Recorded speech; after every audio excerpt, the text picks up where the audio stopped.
Okay. Sal, the other question. Let's imagine a situation on Sunday where the Bills score a touchdown with 30 seconds to go to get within one. I use 28-27. You can change that if you want, make it more interesting. And they have to decide whether to kick or go for two.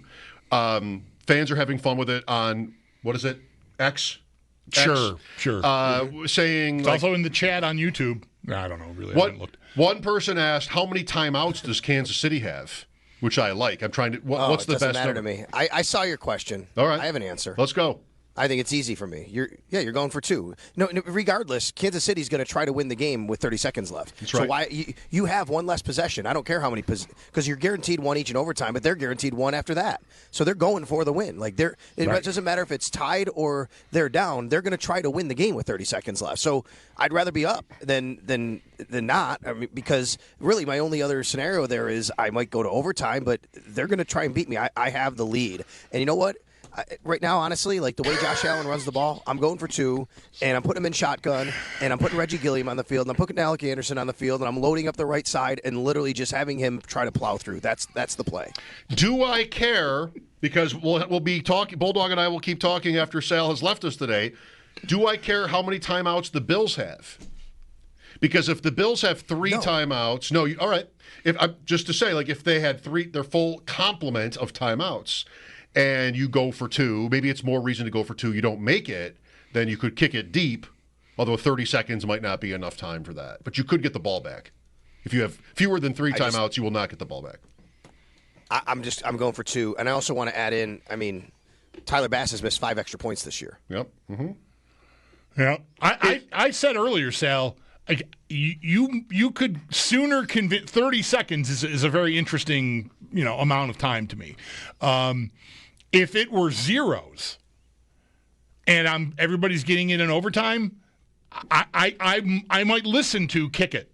Mm-hmm. Right? Yep. Because the key element of the 30 seconds is exactly like we just said. Like I'm going to lose. I lost to this team with 13 seconds left. I don't need to do that again. So regardless if they have any timeouts left or whatever, like the closer it is to the end, that's more compelling to like extend the game, and I'm going to get my possession and you're going to get yours, and we're just going to keep going. But with 30 seconds, I feel like if I kick it, I'm begging you to beat me. Agreed. And I think the lower the amount of time, the more the kicking comes into play. The higher amount of time, the more the two-pointer comes into play. Right. I think I would still want to go for the two anyway. I'm just saying it becomes more of a decision if there's not enough time for them to beat me after I tie it. Sal. Agreed. I think I'm still going for two on the road to try and become the AFC champion, though, with Josh Allen as my quarterback. You and, to varying degrees, all of us here have made sure to mention Sean McDermott in this area, not end of game necessarily, but they're also winning a lot, has been pretty progressive when it comes to fourth down and stuff like this, where maybe his reputation is different. We've all taken our turns making that point. If it's not ridiculous or unfair to ask, do you think he's ready to go for two in that spot? It's a good question. I don't know. Is he ready? I would say yes, but I don't know if that still is the decision. I think that, if he doesn't go for two, people will call him a coward, but that doesn't mean that's right. It just means that that's like his numbers, his math, and his analytics department, everything they've thought about, they're not doing it. So I think he would be ready to. I don't think it's an automatic, we're going for one no matter what because he's not ready. I think it's let's discuss this, what's best for this situation. Okay. If I may ask one more thing here, do we care about the overtime rules? Do the overtime rules matter in this, in that the playoffs, each team gets the ball for sure? I guess it comes into play a little bit. Sure, you're not leaving it to a coin toss anymore. Really, I mean, you still have an opportunity. Like what happened 3 years ago, you didn't have an opportunity after that. So I guess it does lean you a little more towards go to overtime. At least I'm getting my chance with my guy. Does the Bills' track record in overtime? You have to go back to that snow game against the Colts. Mike just mentioned it at the end of the last segment. Play any part in you wanting to avoid overtime? It doesn't for me. I don't think I don't think I can quantify that. Like it has anything to do with the head coach or the quarterback or anything like that. All right, have we exhausted this question, all angles from this one? I think maybe. No, I have one for you. Let's go. Reverse it. Would you rather the Chiefs go for 2 or kick? Oh, I would. That's the exact right question. Yeah. To answer the first question, this is the question you want to use, and I would love it if they kicked. Okay. I always want the other team to kick. So I'm suddenly so scared. I always want the other team to kick. Every chance I get for them to kick, I'm in. I want it. Suddenly it's like 9:30, and I'm in my living room, like sitting on my knees with my hands between my calves and my thighs, like, bouncing up and down like I'm 9 years old, hoping that the blackout rule isn't going to apply this time, and they're going to mistakenly flip the wrong switch, and the Bills game's going to be on. Heidi. That's how I feel right now. God, it just made me so tense. Bulldog's afraid of the reverse Heidi. They're going to start the game early, take off the movie, and put the game on. All right, enough. Sal Capaccio on the Wester Hotline. Did I do a good job of painting the picture of how I'm sitting? The hands between the calves and the thighs. Calves and the thighs, and you're on your knees, your feet are behind you, and you're bouncing. I think so. I don't think I can do that right now without my kneecaps shooting out of my legs like cannon fodder, but nonetheless. I think so. I did that a lot when I was a kid. Sal, was today a good day or not when it came to injuries? Ooh, I'd say more on the not side because Taron Johnson is also listed as limited. But I also want to couch that with, let's remember, yesterday was an estimation, and he was out there today. My sense is it's probably just kind of making sure. Yesterday you're like, yeah, he would have been a full participant if we practiced. And then you get out there, you're like, you know what? Let's just back off on him, make sure his shoulder's okay. So from that respect, also you didn't get Taylor Rapp back today. So I would say from that aspect, it's not a good day because you're trending more towards him not playing, whereas the other guys were still in the same place they were. I could argue good, though, because Matt Milano was back out there today again. Looked pretty good running around. I have some video out there. Christian Benford was out there today.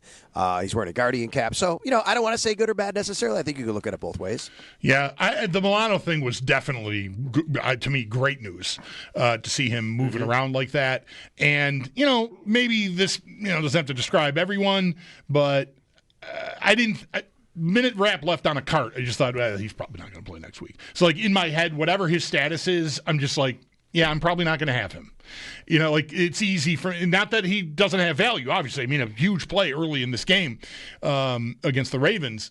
But, I just haven't, in my head, I haven't been thinking he would be there, given how that looked. So, it's not like I've been hoping. Boy, I sure hope Taylor Rapp is better. I'm almost ruling him out in my head.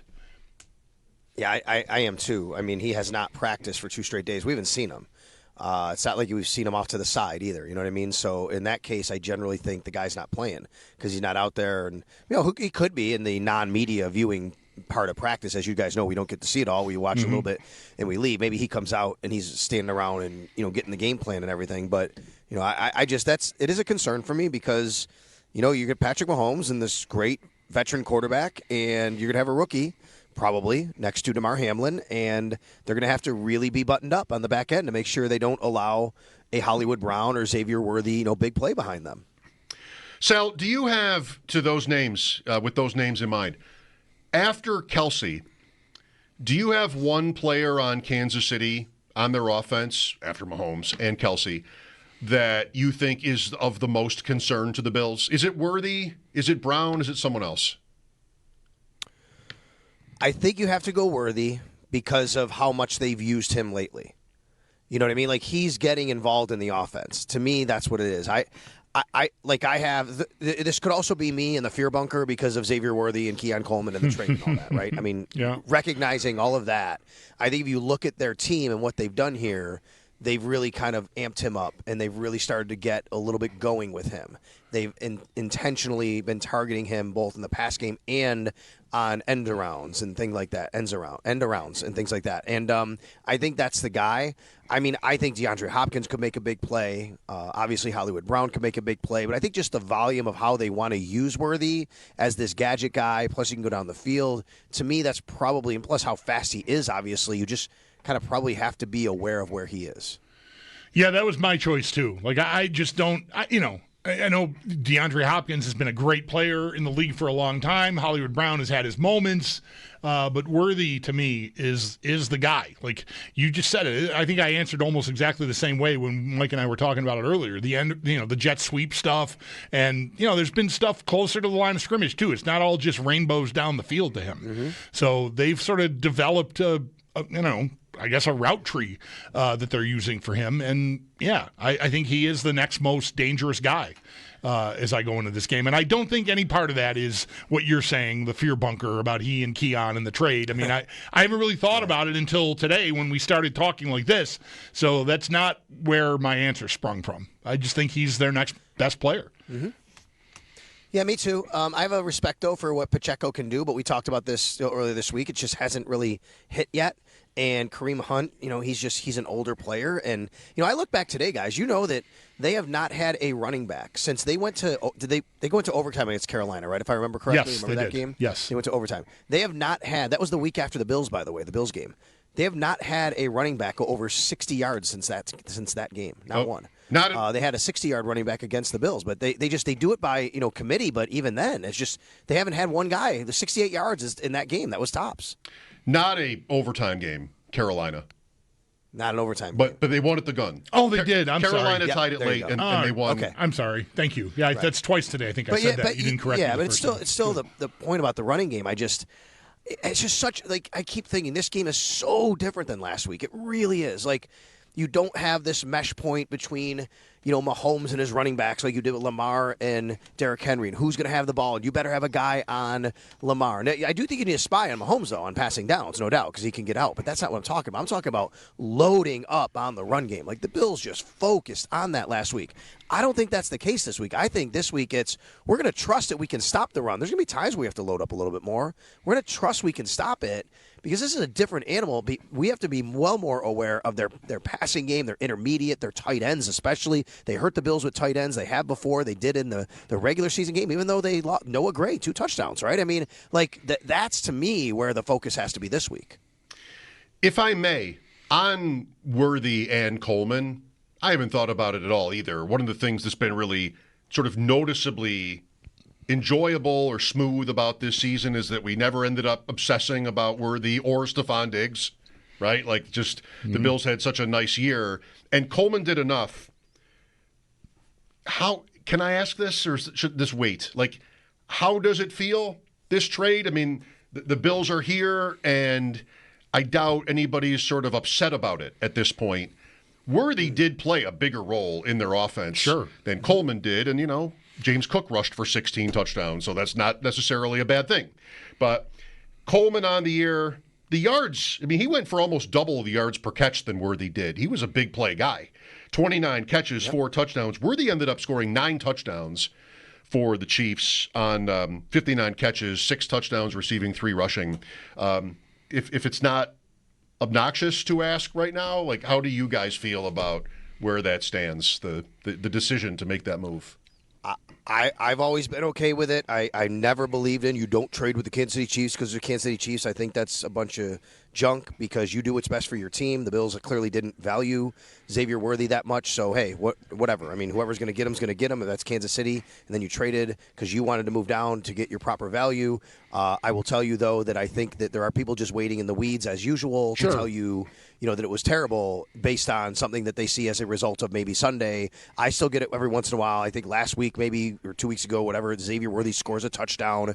And, and of course, I get that we hear it from fans. I see it. Oh, there you go. There's Xavier Worthy. Bills couldn't have done that. But that's, of course, those are the unsilent minority sometimes, right? I get it. But there are people waiting in the weeds to tell you that. I'm not going to be one of them. I think, in fact, I got the tweets kind of saved in the drafts. I'm ready. As soon as the Bills win, especially if Keon Coleman has a big game, I'm going to see, I guess I should have never traded with the Chiefs. Can't beat them if you trade with them. I definitely was, this. I was terrified. I wouldn't even pick up the phone. If I knew it was Kansas City, nope. Nope, not talking to you. So I want to know part of it. That said, I have, gotten away from it. It's not something I'm focused on. But all things being equal, when I do think about Xavier Worthy and what his skill set is, the idea of a player like that in this Bills offense sort of gets my motor running. Like, I think could be really hot. Sal, how long have we had Assistant Coach of the Year awards? I think it started a couple of years ago, maybe last year. It's been pretty recent. I don't know exactly. I mean, it might be farther back than I remember, but there has been an Assistant Coach of the Year. There's also now the Pro Football Hall of Fame actually started making, like, not inducting assistant coaches, but they've been recognized. And actually this year, both Mouse McNally and Elijah Pitts are two of the, I think, three that were recognized for that. All right. Joe Brady Lifetime Achievement Assistant Coaches. Joe Brady is up for the award. There's a recent report from Josina Anderson that Pete Carroll might be now the top candidate for the Raiders job. And Steve Spagnuolo, the Chiefs' defensive coordinator, is also under consideration. There's a name that, like, here's Detroit, who lost both their guys kind of in a flash. By the way, did you see that the last Lions coordinator to get a head coaching job was Don Shula? Oh, my God, no, I did not see that. 1963. He was the last Detroit coordinator to get a head coaching job the next year.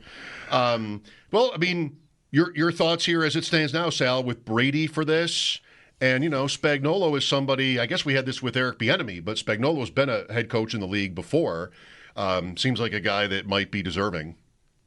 I've always wondered why Spags didn't get more consideration over the last few years and what he's done with that defense. A few years ago, the way they revamped it, they had to kind of win with defense a little bit after a couple historic years offensively. I think he deserves another, at least opportunity to maybe not to be the head coach, but at least to interview and have that chance, because it just seems like that hasn't even happened. As far as Brady's concerned, I would think that a team this late in the process, looking for somebody to pair with Trevor Lawrence, would look at what Joe Brady's done and say, look what he's done with Josh Allen in only a year and a half. Look where the Bills are. No doubt. I do wonder if the Jags also, though, think, okay, Robert Saleh's out there.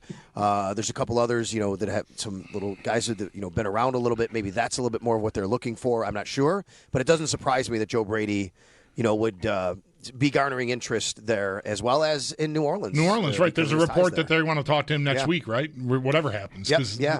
And you can't talk this week, so it'd have to be after the game. And obviously, what happens on Sunday might matter. I mean, if the Bills lose, then you can hire him if you really want him. Right. If he wants to do it. If not, then you're going to have to wait, and that could wind up, hurting his chances at a head coaching job. All right, Sal, very good. We will talk tomorrow, of course. Fun week. Thank you. You got it, guys. Have a great one. All right. That's our dude, Sal Capaccio.